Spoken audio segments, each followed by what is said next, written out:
आज बॉयलरचं उद्घाटन केलेलं आहे। कशा पद्धतीने कारखाने जे आहे ते सुरू राहणार आहेत, काय परिस्थिती राहणार आणि कारखाने जे आहे ते संकटात देखील आलेले आहेत, काय विषय नेमकं? खरंच आता इथे मी एक पाहुणी म्हणून आलेली आहे कारखान्याची मोडी टाकण्यासाठी आणि बॉयलर प्रज्वलन करण्यासाठी। पण ओमकार ग्रुपशी आता गेल्या 1.5-2 वर्षामध्ये नाही 2-3 वर्ष झाले आमचा संबंध आलेला आहे।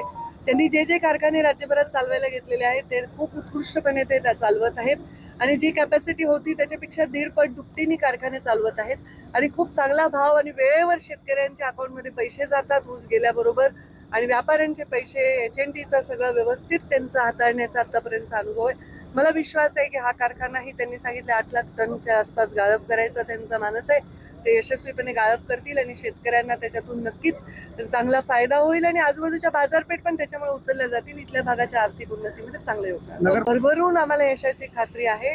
नगरपालिकेच्या निवडणुका आहेत, लगेच पाठोपाठ जिल्हा परिषदच्या निवडणुका आहेत आणि मोठ्या प्रमाणात आम्हाला यश मिळेल याचा आम्हाला पूर्ण विश्वास आहे। कारण लोकांनी आता देशामध्ये आणि राज्यामध्ये वेळोवेळी आमच्या हातात सत्ता दिलेली आहे आणि त्यामुळे लोकांचा विश्वास आहे। स्थानिक स्वराज्य संस्थेत जर भारतीय जनता पार्टीला भरभरून यश मिळालं आणि महायुतीचे जास्तीत जास्त जागा आल्या तर नक्कीच त्याचा फायदा विकासाकडे जास्त गती देण्यामध्ये होईल हा विश्वास लोकांमध्ये आहे। केली गेलेली आहे आणि निवडणूक आयोगांना पैशांची गड्डी जी आहे ती दिली गेली, त्यामुळे मतचोरी जी आहे ती बेशुमार होतात चोरी ते।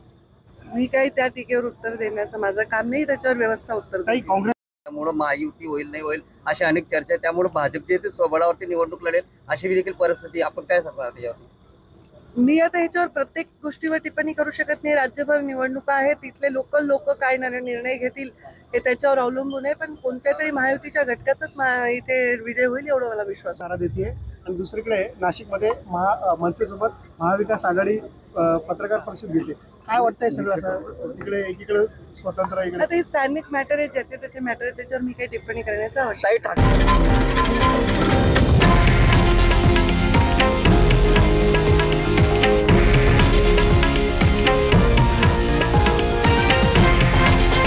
हे आहे देशातील नंबर 1 न्यूज नेटवर्क आणि आपण पाहत आहात TV9 मराठी, एकमेव।